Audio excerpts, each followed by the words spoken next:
A veteran dating back all the way to the days of old in Medarot 1, it is the Golem type GLM00 Sekizou, with a kit of triple missile, tank legs, and the leg ability of Continuous P, which passively buffs his heat stat of all equipped parts every turn and after every action completed. Now, unfortunately, because he has triple missile, and because he is a tank leg, that is already going to really hurt any potential viability that he has, not counting the fact that all three of his parts also are heavy, which means that's another factor you have to consider when using them. However, of course, just for the sake of going after them, missile is a basic gunpowder move that damages all four parts at once, so even though you may have the high base damage of, say, for instance, 4,000 base damage, that will be spread evenly among all active parts on the build, meaning you'll be only dealing about 1,000 per part if the opponent is healthy.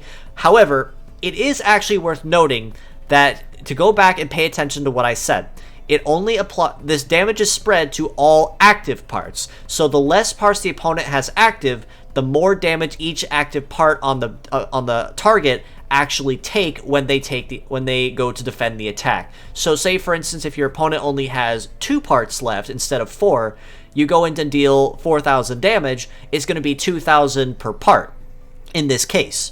However, because Sekizou's kit is triple AoE, it does really hurt his viability as mentioned. His tank legs also do really hurt that in the sense that even though they are high armor with the high shoot and resist stats, the complete inability to evade and the low mobility are also what hold him back. However, Sekizou actually takes that slow mobility and works with it, with the leg ability of Continuous P. So basically, the way Sekizou behaves, even though he starts slow, every progressive turn that he remains alive, he's progressively getting faster. So he does kind of work the mobility issue out himself over time, even if it means that it does take him a few turns to actually prep that.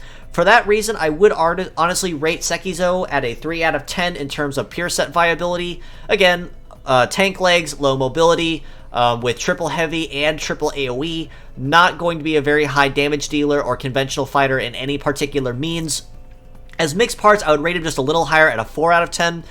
His tank legs are probably going to be one of the best in the game if I'm completely honest, because of the leg ability that does make him go progressively faster. So if you are going to farm for Sekizou, it's worth picking him up, but the legs are primarily going to be one of the only parts you use on him.